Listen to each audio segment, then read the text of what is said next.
Hi hello ನಮಸ್ತೆ ಎಲ್ರಿಗೂ. ಎಲ್ಲರೂ ಹೇಗಿದ್ದೀರಾ? ಇದು ಇವತ್ತಿನ ಮಾರ್ನಿಂಗ್ ವ್ಲಾಗ್ ಆಗಿರುತ್ತೆ.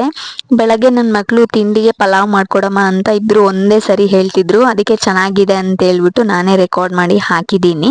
ಪಲಾವ್ ಮಾಡೋಕ್ಕೆ ಅಂತೇಳಿ ತರಕಾರಿ ಎಲ್ಲ ಕಟ್ ಮಾಡಿಕೊಂಡೆ. ಹಾಗೇನೆ ಅದನ್ನು ಮೆಜರ್ಮೆಂಟ್ ಮಾಡ್ಕೊಳ್ಳೋಣ ಅಂತ ಎಲ್ಲ ಬೌಲ್ಗೆ ಹಾಕ್ಕೊಂಡೆ.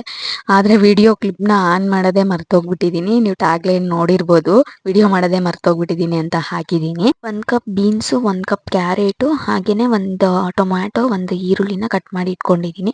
ಹಾಗೆ ಅರ್ಧ ಕಪ್ಪಷ್ಟು ಕ್ಯಾಪ್ಸಿಕಮ್ನ, ಅರ್ಧ ಕಪ್ಪಷ್ಟು ಬಟಾಣಿ ತೊಗೊಂಡಿದ್ದೀನಿ.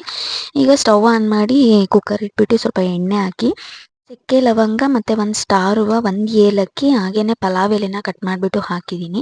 ಹಾಗೆ ಆಗಲೇ ಒಂದು ಈರುಳ್ಳಿನ ಹಚ್ಚಿಟ್ಕೊಂಡಿದ್ನಲ್ವ, ಆ ಈರುಳ್ಳಿನ ಕೂಡ ಹಾಕಿದೆ.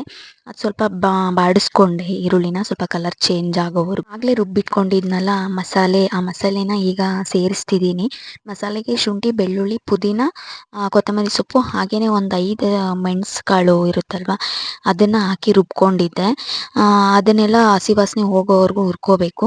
ಹುರ್ಕೊಂಡಾದ್ಮೇಲೆ ತರಕಾರಿ ಕಟ್ ಮಾಡ್ಕೊಂಡಿದ್ವಲ್ಲ, ಆ ತರಕಾರಿನೆಲ್ಲ ಈಗ ಸೇರಿಸ್ತಿದ್ದೀನಿ. ತರಕಾರಿ ಸೇರಿಸ್ಬಿಟ್ಟು ಎಲ್ಲ ಮಿಕ್ಸ್ ಮಾಡ್ಕೋಬೇಕು. ಒಂದು ಸ್ವಲ್ಪ ಚೆನ್ನಾಗಿ ಎಣ್ಣೆಲಿ ತರಕಾರಿ ಮತ್ತು ಮಸಾಲೆ ಎಲ್ಲ ಮಿಕ್ಸ್ ಮಾಡ್ಕೋಬೇಕು. ಎಲ್ಲ ತರಕಾರಿನೂ ಸೇರಿಸ್ಕೊಂಡಿದ್ದಾಯಿತು. ಈಗ ಕ್ಯಾಪ್ಸಿಕಮ್ ಒಂದಿದೆ, ಅದನ್ನು ಈಗ ಕ್ಯಾಪ್ಸಿಕಮ್ನು ಕೂಡ ಹಾಕೋತಿದ್ದೀನಿ. ಅದೇನು ಜಾಸ್ತಿ ಬೇಯಬೇಕಿಲ್ವಲ್ಲ, ಅದಕ್ಕೆ ಸ್ವಲ್ಪ ಲೇಟಾಗಿ ಹಾಕೋತೀನಿ ಅದನ್ನು. ಹಾಗೆಯೇ 1.5 ಗ್ಲಾಸಷ್ಟು ಅಕ್ಕಿನ ತೊಳೆದಿಟ್ಕೊಂಡಿದ್ದೆ, ಅದನ್ನು ಕೂಡ ಹಾಕ್ತಿದ್ದೀನಿ. ಅಂದರೆ ಒಂದು 3 ಜನಕ್ಕೆ ಹಾಕುವಷ್ಟು ರೈಸ್ನ ನಾನು ಇನ್ನೂ ಜಾಸ್ತಿ ಜನಕ್ಕೆ ಬೇಕು ಅಂದರೆ ಇಂಗ್ರೀಡಿಯೆಂಟ್ಸ್ ಎಲ್ಲ ಸ್ವಲ್ಪ ಜಾಸ್ತಿ ಹಾಕ್ಕೋಬೇಕಾಗುತ್ತೆ. 1.5 ಲೋಟ ಅಕ್ಕಿಗೆ 3 ಲೋಟ ನೀರನ್ನ ಸೇರಿಸ್ತಿದ್ದೀನಿ. ಅಂದರೆ ಅದರ ಡಬಲ್ ಇರಬೇಕಲ್ವಾ, ಅದಕ್ಕೇ ಹಾಕ್ಬಿಟ್ಟು ರುಚಿಗೆ ತಕ್ಕಷ್ಟು ಉಪ್ಪನ್ನು ಹಾಕ್ಬಿಟ್ಟು ಲಿಡ್ನ ಕ್ಲೋಸ್ ಮಾಡ್ತಿದ್ದೀನಿ. ಅಷ್ಟೊತ್ತಿಗೆ ಅದು ಬೇಯ್ಕೊಳ್ಳುತ್ತೆ. ಮೊಸರು ಬಜ್ಜಿ ರೆಡಿ ಮಾಡ್ಕೊಳ್ಳೋಣ ಅಂತೇಳ್ಬಿಟ್ಟು, ಮೊಸರು ಬಜ್ಜಿಗೆ ಅಂತೇಳಿ ಒಂದು ಸೌತೆಕಾಯಿನ, ಹಾಗೆಯೇ ಒಂದು ಈರುಳ್ಳಿ ಮತ್ತು ಒಂದು ಹಸಿರು ಮೆಣಸಿನ್ಕಾಯಿನ ಕಟ್ ಮಾಡಿ ಇಟ್ಕೊಂಡೆ. ಮತ್ತು ಕೊತ್ತಂಬರಿ ಸೊಪ್ಪನ್ನು ಕೂಡ ಅಷ್ಟೇ ತೊಳೆದು ನೀಟಾಗಿ ಕಟ್ ಮಾಡಿ ಇಟ್ಟಿದ್ದೀನಿ. ಈಗ ಮೊಸರು ಬಜ್ಜಿಗೆ ಅಂತ ಮೊಸರಿಗೆ ಇದನ್ನೆಲ್ಲ ಸೇರಿಸ್ತಿದ್ದೀನಿ. ಇದನ್ನೆಲ್ಲ ಸೇರಿಸ್ಬಿಟ್ಟು ಟೇಸ್ಟ್ಗೆ ಅಂತ ಹೇಳ್ಬಿಟ್ಟು ಸ್ವಲ್ಪ ಉಪ್ಪು ಹಾಕ್ತಿದ್ದೀನಿ.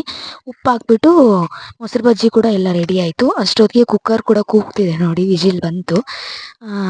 ಪಲಾವ್ ರೆಡಿ ಆಗಿಬಿಡ್ತು. ನನ್ನ ಮಕ್ಕಳು ತಿಂತಿದ್ದಾರೆ. ಚೆನ್ನಾಗಿದೆ, ಸೂಪರಾಗಿದೆ taste. Thank you so much. ಮತ್ತೆ ಸಿಗ್ತೀನಿ.